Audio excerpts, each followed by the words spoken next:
Marty, it's easy to get excited about a headline number, but what's the reality for small businesses right now? Well, as I think what we've seen is a continued kind of moderation. It was down a little bit in October, the job growth, and that continued. It is still growing, but there is moderation. I think a second stimulus has been very important. Would be very important for small businesses. They need more flexibility. They need more cash right now. The first stimulus pretty much has run out for most of these small businesses, and while they're doing okay, they do need that through this season.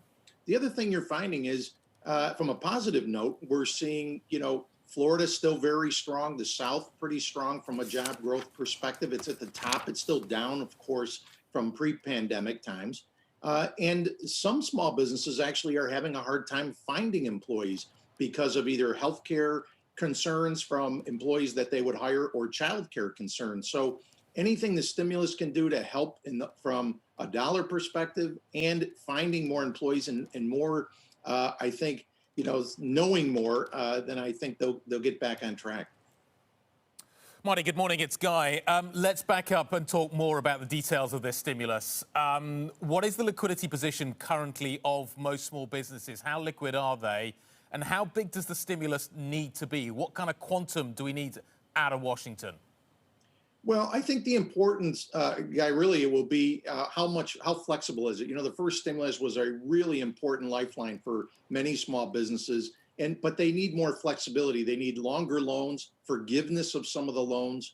I think that their cash flow position, any small business, typically their cash flow is not that far out, that they have stability, but they have saved some expenses right now, but they need that second stimulus, and it's the flexibility. It's more favorable terms on the loans, and like I said, some of those the lower loans just completely forgiven, and they need to be over a longer period of time.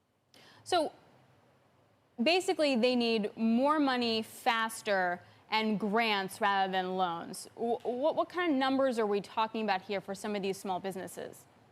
Well, I think, as Guy was asking, the total package probably has to be in, that 1.5 trillion kind of a range, I would think, to encompass everything. For small businesses, really, even a loan, $50, $100, $150,000 for the smallest of businesses can really help them over a rough period of time. And if those can be completely forgiven, that gives a lot of stability to small businesses. I think the toughest time in the pandemic and now the election is, what is it going to look like when these things kind of all settle out? Is it going to be an environment where I have more regulations, higher taxes?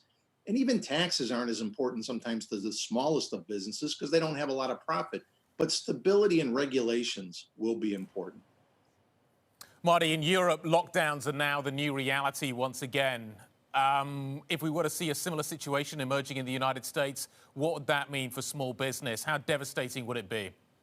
Well, very painful, obviously. You've seen things even in the Northeast when the lockdowns were a lot stronger, like restaurants. At least in the summer, spring, summer, and even into the fall, they could serve people outdoors. That's becoming more difficult. The more complete the lockdown is, obviously some small businesses are not going to be able to handle it through a second wave of that kind of thing. It doesn't feel like we're going to have that kind of lockdown.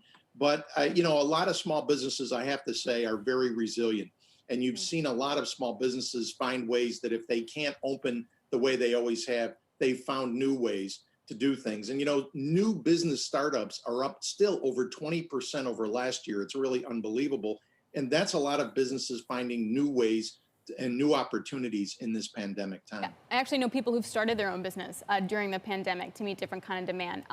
Marty, I'm curious as to sort of margins and prices. We were talking to somebody yesterday saying that at some point businesses are going to have to pass on some kind of price increases just to kind of stay afloat. Are they? Do you think that they will? Well, I haven't heard much of that at this point from small businesses.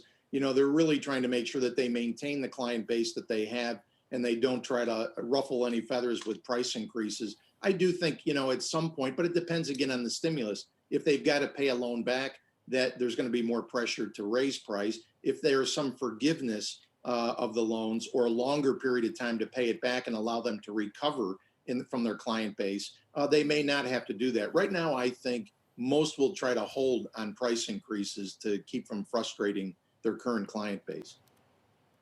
Marty, small businesses are the backbone of employment in the United States. But one thing we are learning is that companies are learning to do more with less. What does the employment story look like on the other side of this pandemic? Are companies going to be leaner? Are they going to bring back people that they've laid off? I'm curious as to what that reality will look like. You know, it's a great point. I don't think it's going to be the same by any stretch of the imagination. I think it will be different.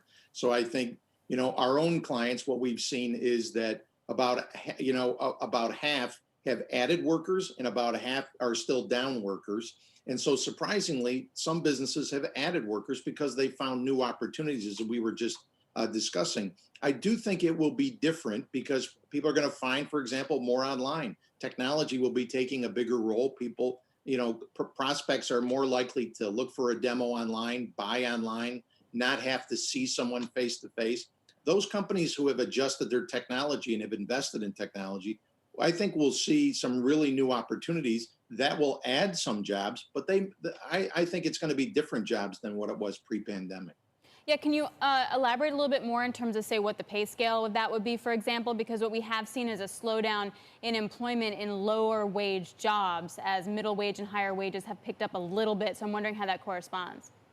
Well, some of that we've seen in our own numbers that some of that is the fact that, you know, lower wage jobs were, you know, particularly restaurants and folks like that were laid off. But some of those are coming back. We actually saw a pickup this month in part-time and lower wage employees coming back into the mix. And I think that's a good sign for those that make the lowest wage, but need to get them back employed. So, but I think you'll just see a lot of adjustment. I think there will be some lower wage jobs that'll still be there, but there'll be a shift. I think you'll see much more, as we would expect, online sales, online service, and much less face-to-face because prospects and clients have figured out they don't need to see someone. And those companies who have invested in technology, and those are higher paying jobs to do that development, will be those that are most successful.